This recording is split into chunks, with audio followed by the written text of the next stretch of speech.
50 দিনে 25টা ব্যাগ বানাতে হবে এবং আজকে হলো তার 3 নাম্বার ব্যাগ।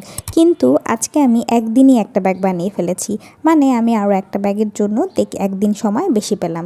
এই ব্যাগটা ছিল খুবই ইজি পিজি একটা ব্যাগ, যার কারণে আমার এত বেশি সময় লাগেনি। তাহলে চলো শুরু করি আজকের এপিসোড।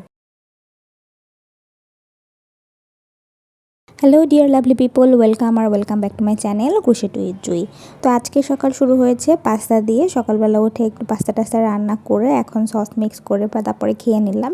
এরপরে রান্নাবান্না আসলে ওই পাশে চুলায় চলতেছে। তো এর ফাঁকে আমি রুমটা একটু গুছিয়ে নিলাম, একটু ঝাড়ু টাড়ু দিয়ে পরিষ্কার করে পুরো সব কাজগুলো এই রান্না করার মধ্যেই আমি শেষ করে ফেলি, যাতে করে রান্নার পরে আমার আর কোনো কাজ না থাকে এবং একবারে সারাটা দিন ফ্রিতে বসে কাজ করতে পারি আর যেন কোনো টেনশন না থাকে।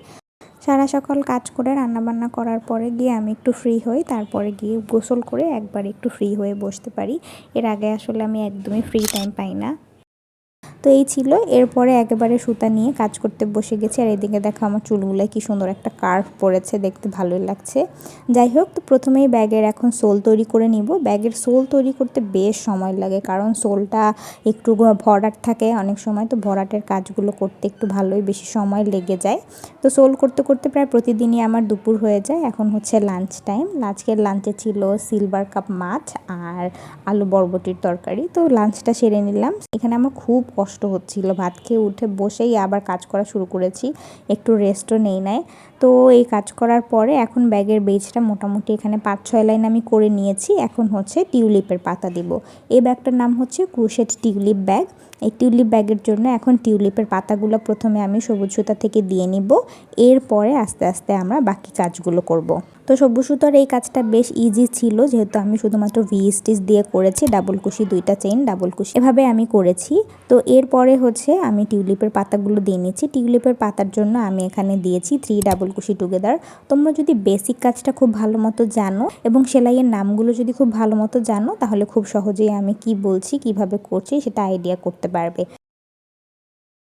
যেহেতু আমাকে খুব অল্প সময়ে অনেকগুলো ব্যাগ বানাতে হবে, তাই প্রতিদিনের ডিটেলসে টিউটোরিয়াল আপলোড করা পসিবল না। তাই তোমাদের সাথে আমি চাচ্ছিলাম জিনিসগুলো শেয়ার করি, ব্যাগের আমার জার্নিটা শেয়ার করি, তাই তোমাদের সাথে আমি এগুলোকে এভাবেই দেখাচ্ছি। তোমরা যদি সেলাইয়ের নাম জানো তাহলে তোমাদের কোনোভাবে বুঝতে অসুবিধা হবে না, আমি প্রত্যেকটা সেলাই বলে দিব। এরপরে একটু বিকালের নাস্তা করে নিলাম। তো এখানে প্রায় সুতা শেষ। এই সুতাটা বেশ ভালোই বেশি সুতা লেগেছে। আমি এখানে চেয়েছিলাম 3 লাইনের টিউলিপ দিব, কিন্তু দেখি 2 লাইন করার পরেই দেখি আমার ব্যাগ একদম সাইজ মতো চলে এসেছে, তাই আমি আর 3 লাইন দিতে পারিনি। তো কাজ করতে করতে প্রায় রাত 12টা 5 বেজে গেছে, অনেক রাত হয়ে গেছে। আর এখানে অল্প একটু বাকি আছে, আর সেই সময় আমার সুতা শেষ। এরপরে আবার নতুন সুতা অ্যাড করে তারপরে হচ্ছে কাজটাকে একদম কমপ্লিট একটা লুক দিলাম। তো আশা করি তোমাদের কাছে আজকের ভিডিওটা ভালো লেগেছে এবং তোমাদের জন্য হেল্পফুল হয়েছে। তো please like, comment and subscribe to my channel. Tata, see yeah.